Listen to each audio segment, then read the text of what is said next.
விஜய் இன்னைக்கு தமிழ் சினிமாவை தாண்டி இந்திய அளவுல பேசப்படுற ஒரு அரசியல் கட்சி தலைவரா மாறி இருக்காரு. இன்னைக்கு இவர் மைக்கு முன்னாடி வந்து பேச ஆரம்பிச்சா அது தேசிய அளவுல தலைப்பு செய்தியா மாறுது. அந்த அளவு விஜய்க்கு ஊடகங்களுக்கு மத்தியிலையும் மக்கள் மத்தியிலையும் அரசியல் செல்வாக்கு வலுவா வளர்ந்துட்டு இருக்கு. 2026 தேர்தலுக்கு விஜய் அதிமுக கூட்டணி உறுதினே அரசியல் வட்டாரத்துல பேசுறாங்க. இபிஎஸ் கூட சமீபத்துல தன்னோட பரப்புரை கூட்டத்துல தாவேக்க கூடி பறந்தத சந்தோஷமா வரவேற்றாரு. விஜய்க்கும் அதிமுகவுக்குமான தொடர்பு இன்னைக்கும் நேத்திக்கும் உருவானது இல்ல. இதை இன்னும் தெளிவா புரிஞ்சுக்கணும்னா விஜயோட திரைப்பயணத்தை நாம ஆரம்பத்துல இருந்தே அலசி பார்க்கணும். விஜயோட அப்பா எஸ்ஏசி சமூக கருத்தை வலுவா பேசுற புரட்சிகரமான படங்கள் எடுப்பதற்கு பெயர் பெற்றவர். அப்படி அரசாங்கத்தை கேள்வி கேட்டு அவர் எடுத்த படங்கள் எல்லாமே எம்ஜிஆர் ஆட்சியில இருக்கும்போதுதான். அதனாலேயே எம்ஜிஆருக்கு எதிரானவர் எஸ்ஏசிங்கிற இமேஜ் அவருக்கு உருவாச்சு. என்னதான் விஜயோட அப்பா எஸ்ஏசி எம்ஜிஆருக்கு எதிரானவர்னு பேசினாலும் 2003ஆம் ஆண்டு வெளியான வசீகரா படத்துல அதிதீவிர எம்ஜிஆர் ரசிகரா விஜய் நடிச்சிருந்தாரு. எம்ஜிஆர் பாணியில விஜய் ஆடி பாடுறது போன்ற காட்சிகள் இருந்ததோட எம்ஜிஆரே கிராபிக்ஸ்ல வந்து விஜய் கூட பேசுறது மாதிரியான காட்சிகளும் இந்த படத்துல இருந்துச்சு. உன்னால முடிஞ்ச வரைக்கும் ஏழைகளுக்கு உதவி செய். இது போக அந்த படத்தை தயாரித்தவங்க சசிகலாவோட உறவினர்னும் பரவலா பேசப்பட்டுச்சு. எம்ஜிஆரோட எஸ்ஏசிக்கு இருந்த கசப்பு அன்றைய திமுக தலைவர் கருணாநிதியோட குட் புக்லயும் எஸ்ஏசியை இடம் பிடிக்க வச்சுது. அதனால விஜய் ஹீரோவா வளர்ந்து வர நேரத்திலேயே திமுக குடும்பங்களோட நல்ல நட்புறவுல தான் இருந்தாரு.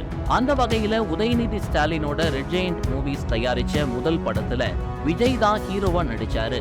அது மட்டும் இல்லாம கலைஞரை பத்தியும் கலைஞரோட குடும்பத்தை பத்தியும் பொதுவெளியில விஜய் ரொம்பவே பெருமையா பேசி இருப்பாரு. தமிழ்நாட்டுல பேர் சொல்லக்கூடிய ஒரு குடும்பம்னா அது நம்ம கலைஞர் ஐயா அவர்களுடைய குடும்பம் தான். அதுக்கப்புறம் கில்லி, திருப்பாச்சி, போக்கிரின்னு தொடர்ந்து பல வெற்றி படங்களை கொடுத்து தமிழ் சினிமாவோட முன்னணி ஹீரோவா மாறின விஜய் அதே வேகத்துல சமுதாய பிரச்சனைகளுக்கு பொதுவெளியில வெளிப்படையா குரல் கொடுக்க ஆரம்பிச்சாரு.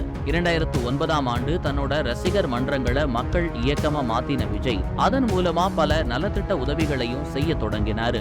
இந்த டைம்ல தான் டெல்லியில ராகுல் காந்தி கிட்ட இருந்து விஜய்க்கு ஒரு அழைப்பு வந்துச்சு. விஜயும் அவரோட தந்தை எஸ்ஏசியும் ராகுல் காந்தியை சந்திச்சு திரும்பியதும் காங்கிரஸ் கூட விஜய் கூட்டணி அமைக்க போறதா ஒரு செய்தி இந்தியா முழுக்க பரவி பரபரப்பை ஏற்படுத்திச்சு. ஆனா உடனடியா பிரஸ் மீட் வச்சு இப்போதைக்கு எந்த கட்சி கூடவும் கூட்டணி இல்ல, தமிழர்களுக்கு நல்லது நடக்கணும்னா பிற்காலத்துல களத்துல இறங்கி பாடுபடுவேன்னு விஜய் வெளிப்படையா பேசினாரு. தமிழ் மக்களுக்கும் உலக தமிழர்களுக்கும் ஒரு நல்லது நடக்குதுன்னா கண்டிப்பா நான் களத்துல இறங்கி அவங்களுக்காக பாடுபடுவேன். விஜய் ராகுல் காந்தியை சந்திச்சு திரும்பியது அன்றைய ஆளுங்கட்சியான திமுகவுக்கு சங்கடத்தை ஏற்படுத்தி இருந்துச்சு. அதுவரை விஜயோட நட்பு பாராட்டி வந்த திமுக காவலன் சமயத்துல விஜய்க்கு கடும் நெருக்கடியை கொடுத்ததாகவும் சொல்லப்பட்டுச்சு. காவலன் படமும் சன் பிக்சர்ஸோட ஆடுகளம் படமும் ஒரே நாள்ல ரிலீஸ் ஆச்சு. ஆனா வேணும்னே காவலன் படத்துக்கு தியேட்டர் கொடுக்கலன்னு விஜய் ஓபனாவே பத்திரிகையில பேட்டி கொடுத்திருந்தாரு. இதுதான் விஜய்க்கும் திமுகவுக்கும் ஏற்பட்ட முதல் மோதல். அங்கிருந்துதான் விஜய் வெர்சஸ் திமுகன்ற மோதல் மெல்ல மெல்ல உருவாச்சு. இந்த மோதல் காரணமா அந்த வருஷம் நடந்த சட்டமன்ற தேர்தல்ல அதிமுகவுக்கான ஆதரவு நிலைய விஜய் கையில எடுத்தாரு.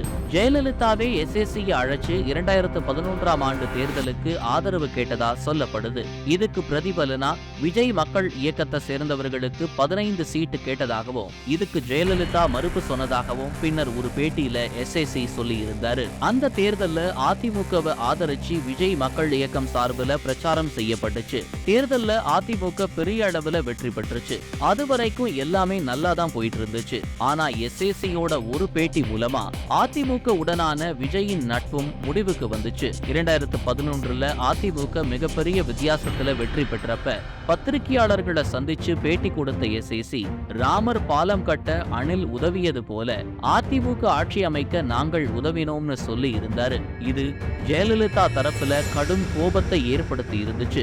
அதுவரை அரசியல் ரீதியான கருத்துக்களை மறைமுகமா பேசி வந்த விஜய் தலைவா படத்துல வெளிப்படையாவே பல விஷயங்களை செஞ்சாரு. தலைவான்னு டைட்டில் வச்சதுல இருந்து டைம் டு லீட் அப்படின்னு கேப்ஷன் போட்டது வரைக்கும் அந்த படம் முழுக்கவே அரசியல் பேசி இருந்தாரு. படத்துல நீங்க தான் எங்களோட அடுத்த அண்ணா, உங்களை மட்டும் கர்நாடகாவுக்கு அனுப்பி வச்சா காவிரிய கையோட எடுத்து வருவீங்கன்னு படத்துல விஜய் புகழ் பாடுற வசனங்கள் நிறையவே இருந்துச்சு. இது அன்றைய ஆளுங்கட்சியான அதிமுகவுக்கு கடும் எரிச்சலை கொடுத்துச்சு. இதன் விளைவா தலைவா படம் வெளியானா சட்டம் ஒழுங்கு கெட்டிடும்னு சொல்லி இந்த படத்தை வெளியிட தடை விதிச்சது அன்றைய அதிமுக அரசு. இதனால விஜய் ரசிகர்கள் பெரிய அளவுல ஏமாற்றம் அடைஞ்சாங்க.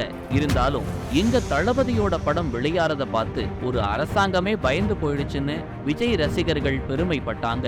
அதுக்கப்புறம் தலைவா படம் அரசியல் சார்ந்த படம் இல்லைன்னு முதலமைச்சர் ஜெயலலிதாவை புகழ்ந்தும் விஜய் வீடியோ ஒன்னு ரிலீஸ் பண்ணதுக்கு அப்புறம் தான் இந்த பிரச்சனை ஒரு வழியா முடிவுக்கு வந்துச்சு. அம்மா அவர்கள் தமிழகத்தில் எவ்வளவு நல்ல விஷயங்கள் அவங்க செஞ்சுட்டு இருக்காங்க. தமிழகத்தையே ஒரு முதல் மாநிலமாக கொண்டு வரணும்னு சொல்லி உழைச்சிட்டு இருக்காங்க. தலைவா விவகாரத்துக்கு அப்புறம் விஜய் தன்னோட படங்கள்ல அரசியல் பேச மாட்டாருன்னு தான் எல்லோரும் எதிர்பார்த்தாங்க.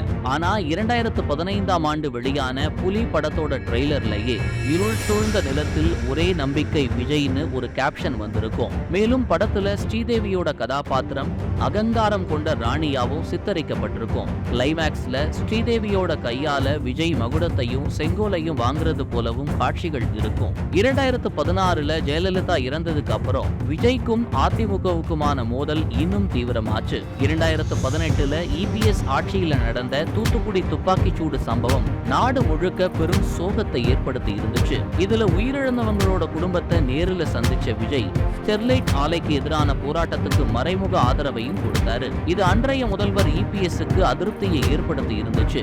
இந்த விவகாரம் சர்க்கார் ஆடியோ லான்ச்ல இன்னும் பெரிய அளவுல விஸ்வரூபம் எடுத்துச்சு. சர்க்கார் படத்தை பத்தி அதோட ஆடியோ லான்ச்ல பேசின விஜய், சர்க்கார் படத்துல நான் முதலமைச்சரா நடிக்கல, ஆனா ஒருவேளை நிஜத்துல முதலமைச்சரானா அப்போ நான் நடிக்க மாட்டேன்னு பேசி இருந்தாரு. நிஜத்துல முதலமைச்சரா நடிக்க மாட்டேன். விஜயோட இந்த பேச்சுக்கு RB உதயகுமார் உட்பட அன்றைய அதிமுக அமைச்சர்கள் பலரும் எதிர்ப்பு தெரிவிச்சாங்க. அந்த வகையில சர்க்கார் படம் ரிலீஸுக்கு முன்னாடியே பல சர்ச்சைகளை சந்திச்சது. ரிலீஸுக்கு அப்புறம் இந்த மோதல் இன்னும் பெருசா வெடிச்சது.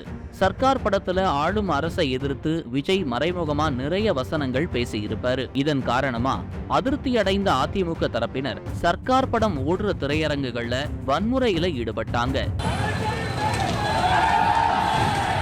இது தலைவாவுக்கு அப்புறமா விஜய்க்கும் அதிமுக அரசுக்கும் ஏற்பட்ட மிகப்பெரிய மோதலாகவே பார்க்கப்பட்டுச்சு. சர்க்கார் விவகாரம் குறித்து அடுத்து வந்த பிகில் படத்தோட இசை வெளியீட்டு விழால பேசின விஜய், என்னோட போஸ்டர்களை கிழிச்சாலும் பரவாயில்ல, ஆனா என் ரசிகர்கள் மேல கை வைக்காதீங்கன்னு பேசி இருந்தாரு. இதனால விஜய் வெர்சஸ் அதிமுக மோதல் இன்னும் வலுவடைஞ்சது. என்னுடைய போட்டோவை கிளிங்க, பேனர் உடைங்க, எனக்கு பத்தி ஒண்ணும் இல்லைங்க, ஆனா என் ரசிகர் மேல மட்டும் கை வைக்காதீங்க. அதிமுகவை சேர்ந்த அமைச்சர்கள் வெளிப்படையாவே விஜயை விமர்சிக்க ஆரம்பிச்சாங்க. சினிமால இருந்து வந்தா எல்லோரும் எம்ஜிஆர் ஆகிட முடியாதுன்னு பலரும் பேச ஆரம்பிச்சாங்க. இப்படி அதிமுக ஆட்சியில அன்றைய நடிகர் விஜய்க்கு கடும் நெருக்கடிகள் கொடுக்கப்பட்டுச்சு. அதிமுக ஆட்சி காலத்துல அதிமுக அரச கடுமையா விமர்சிச்ச விஜய் கட்சி ஆரம்பிச்ச பிறகு இன்றைய ஆளும் அரசான திமுகவையும் கடுமையா விமர்சனம் செய்ய தொடங்கினாரு. ரெண்டு பேருக்கு நடுவுல தான் போட்டியே. ஒன்னு டிவிகே, இன்னொன்னு டிஎம்கே. 2011 காவலன் பட சமயத்துல திமுக கொடுத்த நெருக்கடி காரணமா அதிமுகவுக்கு ஆதரவா மாறின விஜய் இப்போ அதே திமுகவை தேர்தல் களத்துல வீழ்த்த அதிமுக கூட கூட்டணி வைக்க போறதா பேசப்படுது. இவ்வளவு நாளா விஜயை கடுமையா எதிர்த்துட்டு வந்த அதிமுக 2026 தேர்தலுக்காக இப்போ விஜய் கூட கூட்டணி வைக்க ஆர்வம் காட்டுறது வெளிப்படையா தெரிய வருது. ஒருவேளை விஜய் அதிமுக கூட்டணி சாத்தியமாகுமா? அது தமிழக அரசியல் வரலாற்றுல ஒரு மிக முக்கிய மாற்றமா இருக்குமான்னு பொறுத்திருந்து பார்க்கலாம்.